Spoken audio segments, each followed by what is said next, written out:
Jean Glavany. Président, je voulais juste m'adresser à M. Ramadan pour lui dire en des termes simples qu'il sache qu'il y a des députés et membres de cette mission qui ne souhaitaient pas vous auditionner. Et je voudrais vous dire en quelques mots simples et aussi courtois que possible pourquoi. Tout simplement parce que la somme de vos doubles discours, auxquels faisait allusion gentiment Éric Raoult à l'instant, de somme de contre-vérité, de falsification et de manipulation, est telle que votre crédibilité en France et en Europe, je pense, est très sérieusement en perte de vitesse, et qu'il y a de moins en moins de gens qui, pour vous accorder quelques crédits intellectuels, que ce soit votre seul talent, s'il y en a un, est effectivement d'enrober d'un discours enjôleur des points qui sont positions plus fondamentalistes et plus inacceptables. Tout à l'heure, de vous entendre parler de laïcité en des termes bien loin de la tradition républicaine, et surtout dans votre discours, l'absence totale de référence à l'égalité entre les hommes et les femmes et les droits de la femme m'ont confirmé dans cette conviction. Et je crois que je le dis ici devant la mission, je l'ai dit au président, que vous recevoir aujourd'hui, c'est vous donner une respectabilité et une tribune que vous ne méritiez pas de mon point de vue. Alors je me suis demandé pourquoi certains d'entre nous, dont je ne sais d'ailleurs pas s'ils sont majoritaires dans cette mission, ont fait le choix de vous auditionner. Peut-être pour vous permettre, au nom de la liberté d'expression et de la tradition pluraliste de l'Assemblée nationale, que je ne conteste pas, de dire ce que vous pensez, et aussi à moi de dire ce que je pense, et je voudrais à ce moment-là dire à ceux qui nous ont donné cette tribune inespérée que je les en remercie très chaleureusement. Enfin, je pense qu'on aurait pu s'en priver. J'ai aussi bien entendu compris qu'un tel exercice avait des vertus médiatiques, incontournables et exceptionnelles. Il n'y a qu'à voir l'assistance de journalistes aujourd'hui,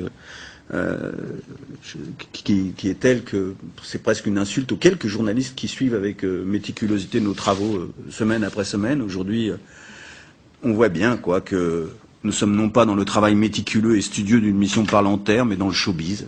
Et je le dis franchement, je le regrette. Je le regrette. Mais je crois aussi avoir compris in fine la raison de votre présence ici. Vous êtes un prédicateur suisse. Et je me suis demandé pourquoi un Parlement français devait recevoir à écouter un prédicateur suisse. Et c'est sans doute qu'on a compris ces dernières semaines que la lumière venait de Suisse. De la situation judiciaire d'un cinéaste, Hagstatt, qui a provoqué des réactions irrationnelles en France, en passant par la votation citoyenne sur les minarets. L'exemple suisse et ses conséquences ici nous montre, en tout cas j'en suis convaincu, que la démocratie française est bien malade.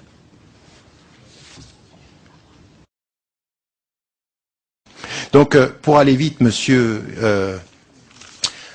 je suis un peu, enfin pas vraiment, surpris de votre intervention, mais vous déterminez, monsieur, le fait que je viens de Suisse, que la lumière vient de Suisse. J'ai été invité avant le vote de dimanche, donc la lumière s'est faite après. Si c'est cette lumière que vous perceviez, et de dire la falsification de mes citations, j'aimerais bien savoir, monsieur, au bout du compte, combien de mes ouvrages vous avez lus et combien de mes interventions vous avez suivies.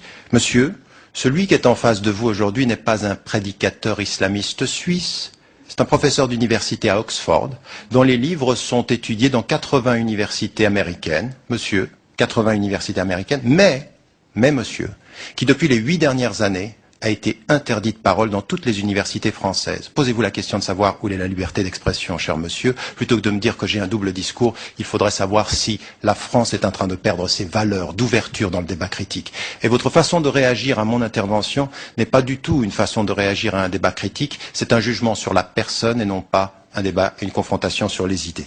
Donc je réponds, cher monsieur, à votre intervention que j'espère, non, que la lumière, cette dernière lumière ne viendra pas de Suisse, qu'il y aura vraiment un véritable réveil. Vous savez ce que j'espère pour la France, monsieur, parce qu'on m'a posé la question de savoir un jour si j'aimais la France. J'aime la France de sa tradition et de ses valeurs quand elle est en cohérence avec elle-même, mais non pas pour un discours qui trahit ses valeurs au nom de simplifications comme celle que je viens d'entendre. Votre jugement sur la personne m'impose de ne même pas vous répondre, parce que je ne considère que c'est insultant ce que vous venez de dire.